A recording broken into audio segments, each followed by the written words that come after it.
Today's show is brought to you by the number. Let's talk about the significance of that number for the past, the present, and the future of Auburn basketball.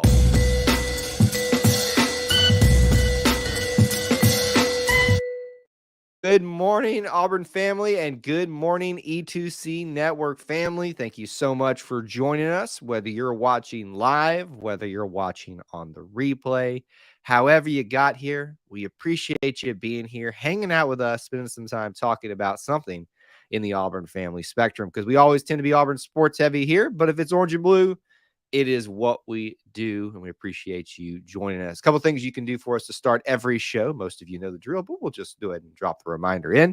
As you come into the stream today, if it's live or if it's on the replay, please do us a favor by smashing that like button. It does help the stream out, helps people know that we're live. It helps people know to come on in. It helps people to know to watch the show after. It's a huge help, the easiest thing that you can do for us. And as you come into the stream today live and on the replay, post where you're watching from. Use it as your check-in period, your city, your state, your international location if you are international. Would love to know who's here with a good War Eagle, just hanging out with us, talking about this particular topic. Let's talk about that number. Now, this day, it's about 2 days removed from the actual revelation of the significance of this number, but 31, such an odd number, right? You think about the 10s, the 20s, like you get in your 10s and all that kind of stuff for significant dates and things like that. But 31 weeks for the Auburn Tigers in the AP poll, or as it's just been, generally discussed and generally shared in the rankings overall for Auburn basketball. You wouldn't think that's a big feat for a lot of basketball teams, but for a team that has, before Bruce Pearl, struggled to have any maintained success outside of its golden years back in the late 90s, early 2000s, and the 80s and the olden days, as a lot of us would call now. It has struggled to find prominent success and prominent recognition as a basketball program. No, not much the case anymore. 31 straight weeks at the time of this stream that Auburn basketball has been in the rankings, and let's celebrate, enjoy that. And so this is a stream, yes, about that, talking about the past and present of that, and obviously enjoying and not worrying so much about the future, but we do want to talk about it a little bit. So that's what we're going to do today. We're going to look at the past of this, the current of this, and how long will it last? That's the big question that I posted today on this stream. How long can the streak or the record continue to build? So to answer that question, let's start about talking in the past that led up to what, made this a opportunity for Bruce Pearl. Can we just say this too? This is yet another record that Bruce Pearl has just broken, set. If he needed to make a case to be in the top pantheon of Auburn basketball coaches, I don't know what more the man can do for you. He is quickly solidifying himself, in my opinion, as the best Auburn basketball coach ever. But there's still, and hopefully, many years left with him to continue to grow that legacy and to see how it can build. All right, but let's talk about this. So the past, what led up to this point, and I'm talking about way past, because this streak of 31 straight weeks being in the polls and what we're celebrating about actually had to be broken from a previous streak, which was 30, obviously. So that last streak dates back to what we already mentioned. How many of you remember the glory days of the late 90s, especially with Cliff Ellis, Chris Porter, Mamadou Njai, Scotty Pullman, I'm trying to think of all the Damian Fishbag. Who else am I forgetting about here? Doc Robinson, and maybe some of those within this time period weren't exactly all there at the same time, but I bring up all of those names just to give you the setting, the background for those names. This is the group, the last great legacy period of Auburn basketball that set the 30-week ranked record which was, a feat in and of itself at that time. But this one is obviously a little bit more special. So there, if I did my research correctly, their streak or their rankings record for 30 straight weeks started in the middle of the 1998-99 season and ran to the 99-2000 team. If I have um, that number correctly. Yes, I think I do. I was looking on somewhere just trying to confirm that. So they did it across half of one season over to the other, which Auburn now currently did too, but just in a little bit different fashion. But that's what they had to do. So I think on some level, when someone hears this record of 30 back then or 31 weeks being ranked, they're like, oh, it's, some people are like, oh, wow, that's a long time. And then some people are like, oh, that's not that long time. It may not be a long time for some teams like Duke and North Carolina, which are always in the rankings. But for the Auburn Tigers, which have struggled to maintain prominence in its history and relevancy into the major landscape of college basketball, this is a huge thing for us. It's just a yet another thing to knock down. And Coach Cliff Ellis, when he was here, obviously felt the same way and did the same thing too, and celebrated at that time. So let's move into the present just a little bit and talk about this one. So the last one with Cliff Ellis, those famous players from the late 90s, was 30 weeks, stretching from the middle of one season over to the next one. This 31-week being in the rankings, specifically the AP poll rankings, stretches from the beginning for Bruce Pearl and these Auburn Tigers, from the beginning of the not the 19. Wow, that would have been a long time ago. From the 2021-22 season, being ranked in the preseason poll, all the way to now. So 31 weeks stretches across these two past seasons. We'll say a season and a half. Basically, obviously, relatively the same amount of time given one extra week as the last streak. So 31 weeks for the team there. And it's been an incredible run since that time. One of the things that I may do, if given enough time, is kind of go look at the teams that Auburn had to beat and the important games that Auburn had to win, or even the important games that Auburn lost that almost cost them this back in the middle, the end, the beginning of all this streak, because I think it'd be cool to look at that type of thing, because this has been no easy feat. This isn't including the 2019 run to the Final Four, 1920, 2019, 2020 run to the Final Four. Did I have that right? No, 2018, 2019 run to the Final Four. It's including a time of great success for Auburn, but it's also including Jabari Smith and Walker Kessler and all that kind of stuff. But it's not been like the best of the Bruce Pearl era, even though that team last year was dang good, right? Very good team. So it makes sense that we were able to maintain that. So just consider that. This entire time, Auburn has remained ranked from the preseason up until this point.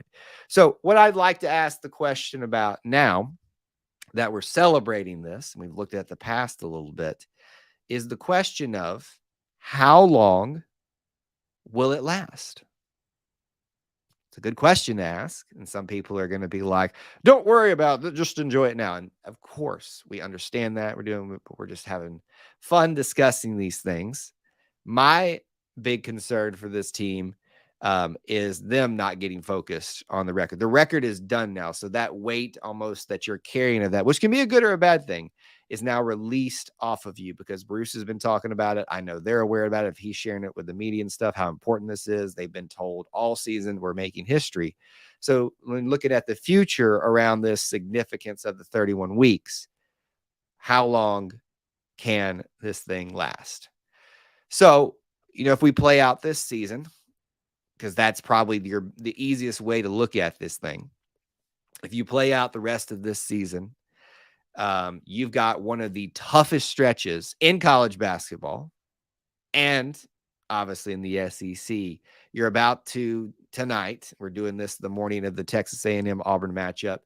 Face Texas A&M at home.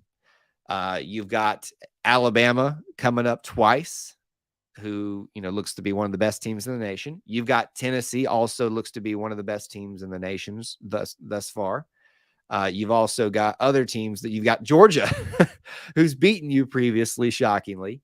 And Kentucky's even in there, even though they're still struggling a little bit. So when you look at this season, it is ripe for opportunities for Auburn to go on a potential, hopefully not, little bit of a losing streak and fall out of the rankings. Now, if they put 2 games together of losing to quality opponents, is that going to be enough to knock them out of the top 25, effectively ending the streak? Depends on who it is, right? If you lose to Alabama, if you lose to Tennessee, and I believe those, I think at the end of the season, you've got Alabama, Kentucky, Tennessee. So it had to be it can't really work out that way. But if you lost it, let's say Alabama and Kentucky for some reason, because that one's in Rupp. Would that keep you out of the rankings? At that point, we probably, if we've maintained winning, risen a little bit higher in the rankings. So probably not. But we'll have to just, kind of watch and see what happens. I think, obviously, like I said, the opportunities to fall out of the rankings are ripe, are abound in this type of schedule. My hope is that we can make it through this season. And I just noticed one of my lights was flickering back there. It was a little weird. That we can make it through this season, because I'm trying to do quick math in my head right now. We're in the final week ish of the final week of January. And so then you're going to have about 4 or 5 weeks between the next 2 months for February and March. So that's going to be about, we'll say 9 weeks there. So this thing, before the postseason gets swinging here, could be all the way up to 40 if Auburn's able to stretch together a good little streak. If they go undefeated, there's no problem here. And I would say the main important thing for them to not fall out of this is to not to lose to anybody that they shouldn't, right? So I would say Georgia, even though they've already beaten them, falls in that category. Don't lose to them again. That'd be nice. I would say that if you're going to lose and maintain, you're going to need to lose a big one and then follow that up with 2 bigger wins to make sure that the perception, because ranking sometimes is just about perceptions, right? How you're doing at that time, how you're performing at that time, whether that means wins, losses, but maybe even in your losses, how you're performing. Because I believe Auburn really hasn't gotten hurt this year from their losses too bad. I think maybe the Georgia one probably obviously hurt them the most, but the thing that's been impressive for people in the rankings and why they continue to reward them, even maybe while not so far playing the absolute toughest schedule, is how they've responded to adversity, how they responded to the Memphis loss, how they responded to the USC loss, how they responded in SEC play to the Georgia loss. So again, extrapolating this out for the future, what it potentially could mean is you're looking at about a 40-week record to end the season, 41, maybe I'm give or take a week or 2 there, where Auburn, if they can maintain, enter the postseason with a high enough ranking and get through the SEC tournament into maybe the quarterfinals, semifinals, especially if they're a high enough seed there, and get in maybe to the Sweet 16. This team probably ends the year in the rankings all the way through. It's going to be a tough feat to accomplish, but I think our Tigers are up to the challenge, and I think our Tigers are capable of doing it. But regardless of that, it has been fun to watch this. It has been fun to watch history continue to be made by Coach Bruce Pearl and his Auburn Tigers. All right, if you have any final comments or questions, if you're on the live stream, drop them in now. Give you a couple reminders. We got a packed day today. This is part of the show where I remind you the next opportunities to get involved here at E2C Network. Obviously, tomorrow, we'll have another Good Morning Auburn show. Hope you can join us. But tonight, Auburn Family live stream, call-in show, whatever you want to talk about, sports or otherwise related to Auburn, we're going to be talking about that tonight at 8 p.m. Eastern Time. We're leading you right up to the tip-off of Auburn and Texas A&M. And right after that, Auburn, Texas A&M post-game reaction show. Join us and share your thoughts on that show. Check out some of the links in the description. We also need you to be a subscriber so you can be part of that subscriber giveaway. You can be a channel member, a Booster Club member, and there's plenty of other links in the description that you can take advantage of to help keep the lights on here at E2C Network. You don't have to do that. We appreciate those that can and are willing to. Biggest thing for us is smash that like button, be here, drop comments on videos. Those are the biggest things that you need. Just be part of our little family within the Auburn family. Wrapping up, final thoughts on this. Whether we look at the past of this, what led to this, the present of this, and then what potentially could be the future for this record. Bruce Pearl continues to cement his legacy as one of the greatest, and we're approaching territory of maybe at least being talked about as the greatest basketball coach in Auburn history, and Auburn men's basketball coach in their history. We will continue to watch with eagerness to see if this rankings streak can continue for 32, 33, 34, 35. All those in between. Some important games and some important periods in this schedule coming up here for this year, which is the most important thing, but also in terms of how long will this streak last. Thank you guys so much for watching the show today. We appreciate you being here. We hope you see you on another live stream, another video here, or on another edition of Good Morning Auburn the next time we get together. Until I talk to you again, War Eagle.